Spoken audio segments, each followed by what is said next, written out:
I wanna be the very best that no one ever was.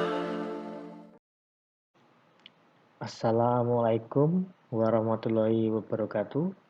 Selamat datang di pembelajaran online IPA terpadu untuk kelas 7, baik itu kelas 7A maupun kelas 7B. Pada pertemuan hari ini kita akan melanjutkan materi kita minggu lalu yaitu tentang kalor. Tetapi pada pertemuan hari ini kita hanya akan membahas tentang kalor dan perpindahannya. Jadi silakan dibuka bukunya bab 4 tentang kalor. Tampak pada gambar adalah gambar api yang menyala. Nah, api yang menyala ini ternyata membawa sebuah energi yang kita kenal dengan energi panas atau dalam bahasa ilmiahnya adalah kalor. Nah, jadi pada kesempatan ini kita akan membahas apa itu kalor dan apa penerapan kalor dalam kehidupan sehari-hari. Jadi mohon disimak ya.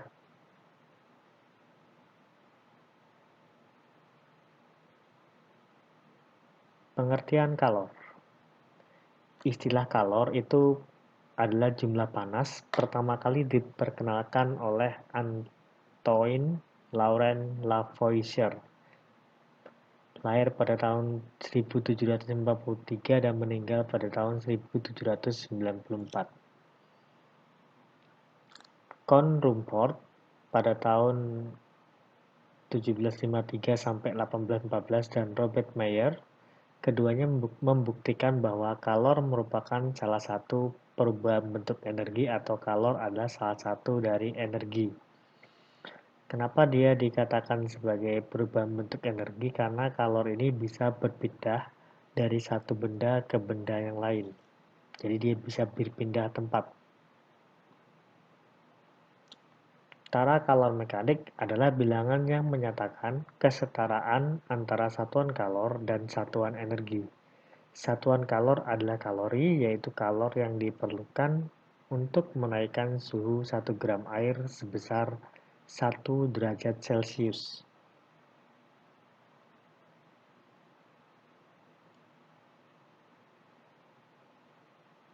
Satuan energi adalah joule, yaitu energi yang diperlukan untuk memindahkan benda bermassa 1 kg dengan percepatan 1 meter per sekon pangkat 2 sejauh 1 meter.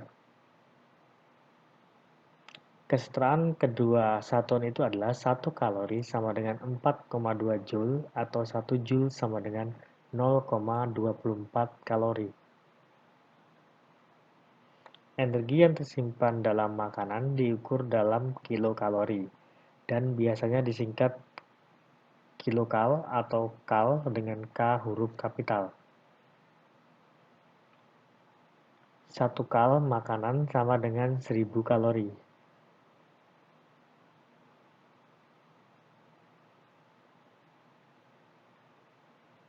Kalor dan perubahan suhu. Perubahan suhu berbanding lurus dengan jumlah kalor dan berbanding terbalik dengan massa beban. Jumlah kalor itu dapat dihitung dengan rumus Q sama dengan M dikali C dikali dengan delta T, di mana Q itu adalah kalor, satuannya joule, ditulis J besar ya, disingkat J besar, M adalah massa benda kilogram, C adalah kalor jenis, joule per kilogram derajat Celcius, bisa juga dengan derajat Kelvin tapi kebanyakan dengan derajat Celcius. Delta T adalah perubahan suhu, bisa dalam Celcius, bisa dalam Kelvin.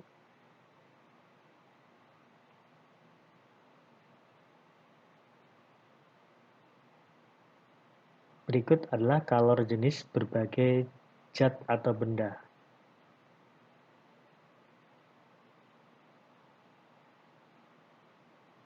Oke, kita langsung masuk ke contoh soal pertama, yaitu tentang rumus kalor tadi. Berapa besar kalor yang diperlukan untuk menaikkan suhu sebatang besi yang massanya 10 kg dari 20 derajat Celcius menjadi 100 derajat Celcius. jika kalor jenis besi 450 Joule per kilogram derajat Celcius. Maka di sini kita tentukan dulu yang diketahui apa saja. Diketahui A sama dengan diketahui masanya adalah 10 kg. Jadi massa dari sebatang besi tadi adalah 10 kg. Delta T atau perubahan suhunya yaitu suhu akhir dikurang suhu awal.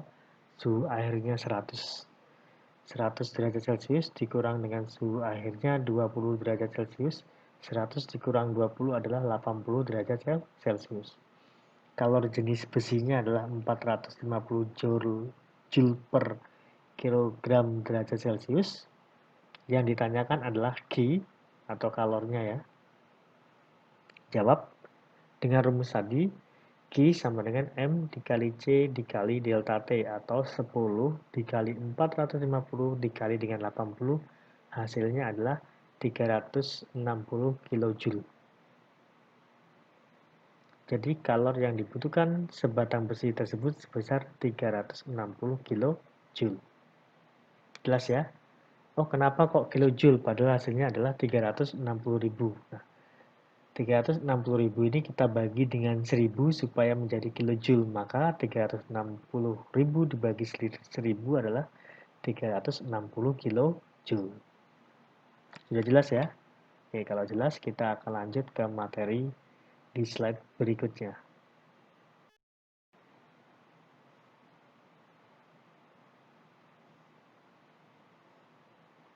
Kalor dan perubahan wujud. Melebur dan membeku. Proses perubahan wujud benda dari sebuah padatan menjadi cair disebut dengan melebur atau mencair. Contohnya adalah seperti pada es batu yang kemudian mencair, maka proses itu disebut sebagai mencair.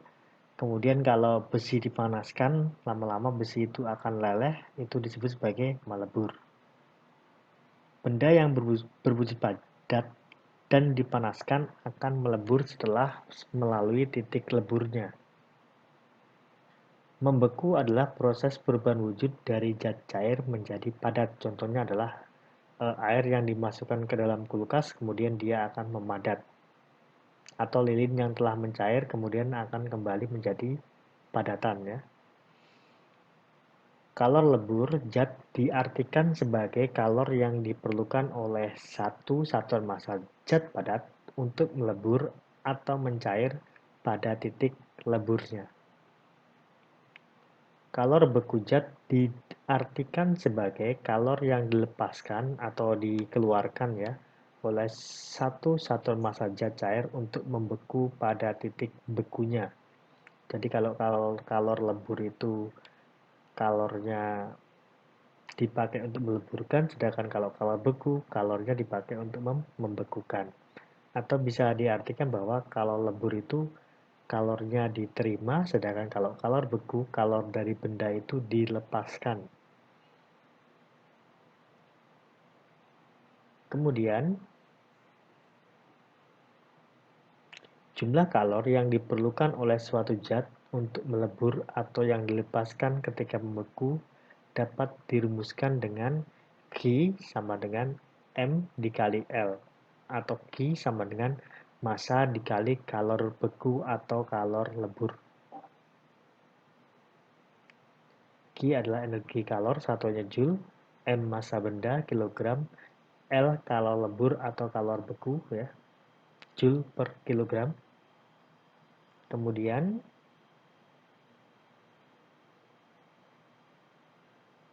menguap dan mengembun. Menguap adalah perubahan wujud dari cair menjadi gas. Contoh ketika air dimasak, lama-kelamaan air itu berkurang karena airnya menjadi gas. Penguapan dapat dipercepat dengan cara pemanasan, memperluas permukaan zat cair, mengalirkan udara di atas permukaan zat cair, kemudian memperkecil tekanan udara di atas permukaan zat cair. Kalor uap adalah kalor yang diperlukan oleh satu satuan massa zat ya untuk menguap pada titik didihnya. Mengembun adalah proses perubahan wujud dari gas menjadi zat cair. Contoh peristiwa pengembunan adalah basahnya daun-daun atau rumput-rumput pada pagi hari, basahnya kaca mobil bagian dalam ketika berjalan saat hujan, dan basahnya permukaan gelas bagian luar jika diisi dengan es. Kalor embun adalah kalor yang dilepaskan oleh satu satuan massa zat untuk mengembun pada titik embunnya. Besarnya kalor yang digunakan untuk mengembun dan menguap ya dirumuskan dengan Q sama dengan M dikali dengan L. Rumusnya sama, cuma perbedaannya ada di L-nya ya. Kalau di sini L itu adalah kalor uap atau kalor embun. Satuannya sama Joule per kilogram. Oke, selanjutnya.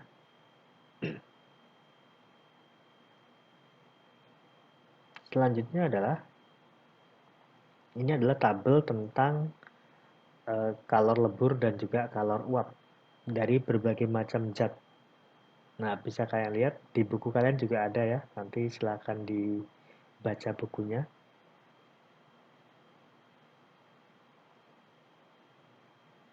Selanjutnya adalah menyublim. Menyublim adalah proses perubahan wujud dari padat menjadi gas atau dari gas menjadi padat. Contohnya adalah dari padat menjadi gas itu adalah kalau kapur barus diletakkan di lemari atau di kamar mandi, lama-kelamaan si kapur barus itu akan habis atau makin mengecil ya. Kemudian sejumlah kalor yang diperlukan untuk mengubah wujud zat disebut sebagai kalor laten. Nah, kalor laten ini terjadi ketika suatu zat itu atau suatu benda itu ketika dia misalnya menguap, dia mencapai suhu tertinggi sehingga suhunya tidak bisa bertambah lagi meskipun kalor itu ditambahkan tapi tidak mampu untuk menaikkan suhunya lagi. Sehingga dia sudah akan menuju ke proses misalnya kalau zat padat dia akan menuju proses peleburan atau wujud zatnya berubah ya. Jadi kalau kalor diberikan pada sebuah benda kemudian benda itu mengalami perubahan wujud maka kalor itu disebut sebagai kalor laten. Kalor laten ya namanya. Oke, selanjutnya kita akan masuk ke contoh soal tentang kalor laten. Contoh soal kedua, di sini ada gambar grafik ya. Nah, berdasarkan grafik di bawah, banyaknya kalor yang dibutuhkan 3 kg es dalam proses dari A ke B ke C adalah jika diketahui kalor jenis es adalah 2100 Joule per kilogram derajat Celcius dan kalor lebur es 336.000 Joule per kilogram. Nah, di sini ada grafiknya ya. Nah, dari grafik itu diketahui bahwa massa dari esnya berapa? Massa dari esnya adalah 3 kilogram. Suhu awalnya berapa? Di situ di bagian A suhu awalnya negatif 10 derajat Celcius. Dari A kemudian dia menuju kemana? Dari A menuju ke B ya. Nah, di B itu grafiknya menunjukkan suhu berapa? Suhu akhirnya adalah 0 derajat Celcius. Kemudian kalor jenis esnya berapa? 2100 Joule per kilogram derajat Celcius. Kemudian kalor lebur esnya adalah 336.000 Joule per kilogram. Oke, kita akan langsung jawab. Yang ditanyakan adalah Q totalnya atau kalor totalnya dari proses A sampai C. Oke, pertama-tama kita akan cari dari A ke B dulu. Dari A ke B. Jawab masih dengan grafiknya supaya jelas ya. Pada proses A sampai B, kalor digunakan untuk menaikkan suhu es dari negatif 10 derajat Celcius atau minus 10 derajat Celcius sampai dengan 0 derajat Celcius. Maka, Q sama dengan M dikali C dikali delta T. M-nya 3 kg, C-nya 2100 Joule per kilogram derajat Celcius. Delta T-nya atau perubahan suhunya, suhu akhir dikurang suhu awal, 0 derajat Celcius dikurang negatif 10 derajat Celcius, sehingga menjadi 10 derajat Celcius. 3 dikali 2100 dikali 10 adalah 63.000 Joule atau menjadi 63 kilojoule. Nah, ini kita simpan dulu. Kemudian kita masuk ke proses B menuju ke C. Pada proses B menuju ke C, ya, si S ini sudah mencair, artinya sudah mengalami perubahan wujud. Nah, kalau dia sudah memasuki fase perubahan wujud, maka di situ berlaku yang namanya kalor laten. Ya, sehingga suhunya tidak berubah. Yang berubah adalah wujudnya, tapi suhunya tidak berubah. Maka kita akan menggunakan rumus kalor laten, yaitu Q sama dengan M dikali L-nya S. Q-nya adalah 3 kg, L-nya S adalah berapa tadi? 336.000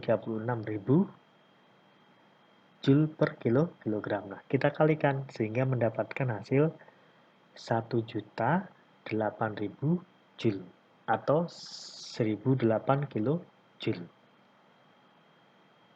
Kemudian kita jumlahkan. Nah, 6 kilojoule ditambah 1.008 kilojoule hasilnya adalah 1.071 kilojoule. Jadi kalor yang diperlukan untuk S untuk dapat melalui proses A sampai C adalah 1071 kilojoule.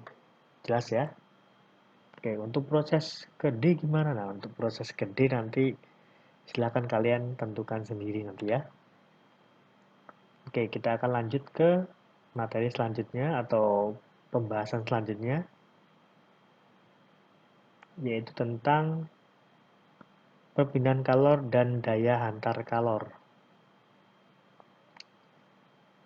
Perpindahan kalor dibagi menjadi 3, yaitu secara konduksi, konveksi, dan radiasi. Apa itu konveksi, konduksi, dan radiasi? Yaitu adalah konduksi adalah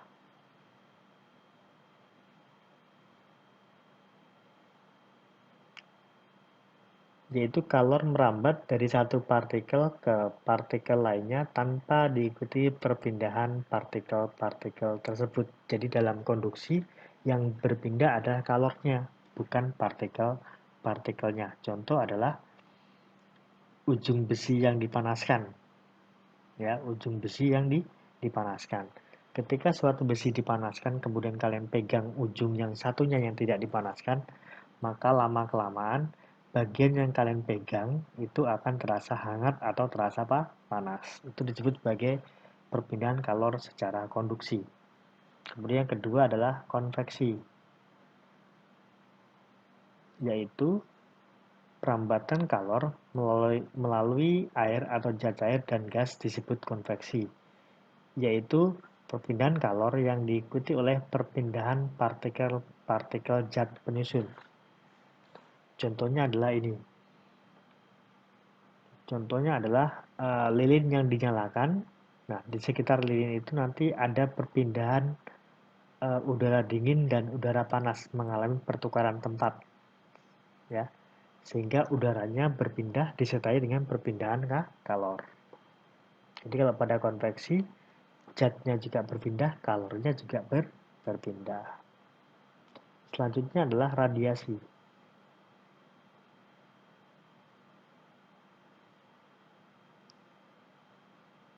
Adalah perambatan kalor tanpa zat perantara.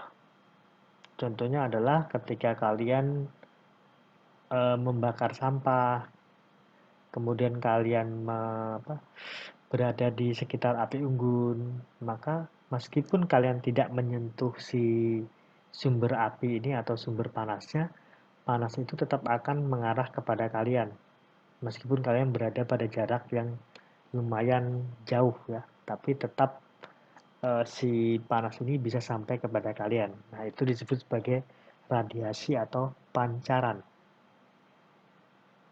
Kemudian selanjutnya,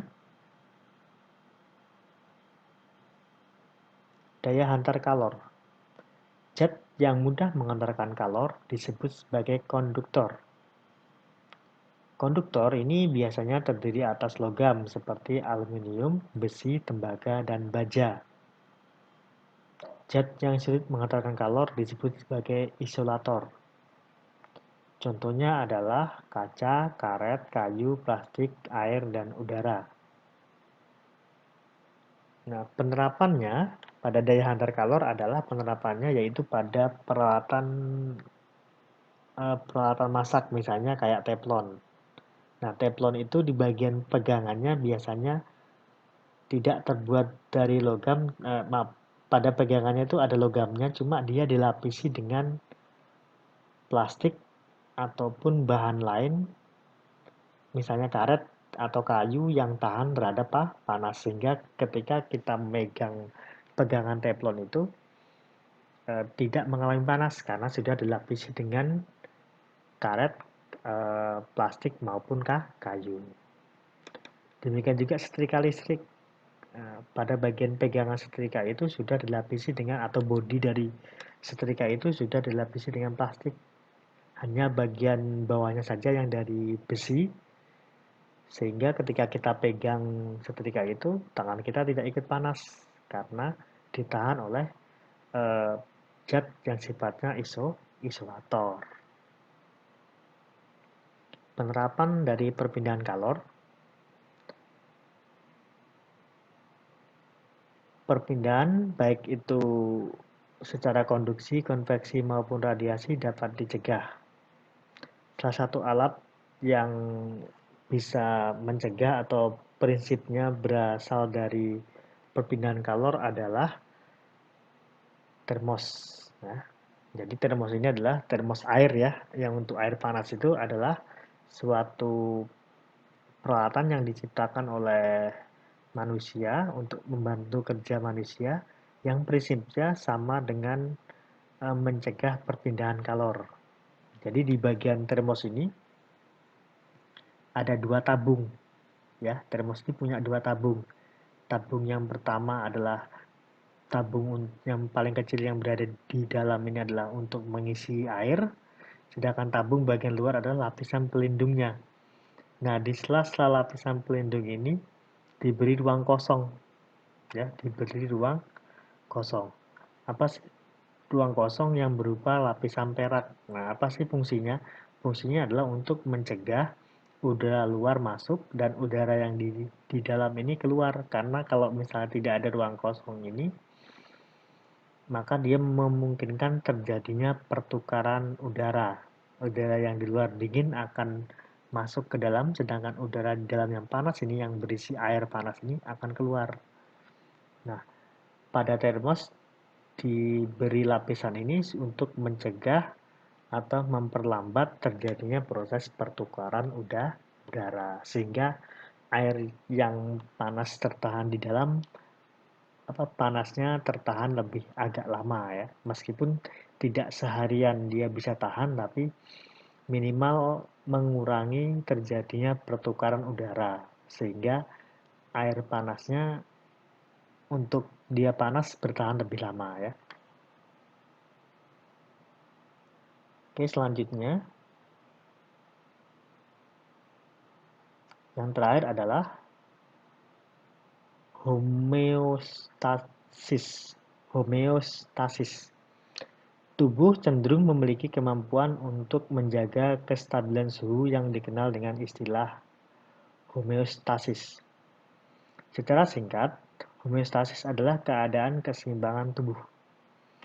Pengaturan suhu tubuh pada manusia dilakukan oleh beberapa organ, yaitu otak, otot, kulit, pembuluh darah, dan kelenjar endokrin.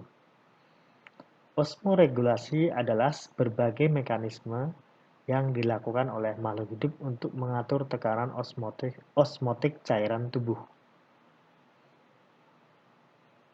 Berikut adalah skema dari homeostasis tersebut. Jadi ketika tubuh itu kehilangan panas, maka ciri-cirinya adalah kita akan mengalami keringat dan vasodilatasi. Sedangkan ketika tubuh menyimpan panas, maka akan terjadi namanya bulu roma berdiri, gemetar, dan vasokonstriksi. Nah, ini adalah proses dari homeostasis pada tubuh manusia, yaitu berupa memperoleh panas dan kehilangan panas. Ya. Ketika memperoleh panas, kita akan mengalami yang namanya berkeringat. Ketika kehilangan panas atau tubuh kita tiba-tiba dingin, maka akan mengalami bulu roma atau bulu kuduk berdiri dan juga akan mengalami namanya gemetar. Ya. Oke, mungkin itu saja pertemuan kita pada hari ini. Kurang lebihnya Bapak mohon maaf. Tetap jaga kesehatan. Sekian Bapak Heri. Assalamualaikum warahmatullahi wabarakatuh.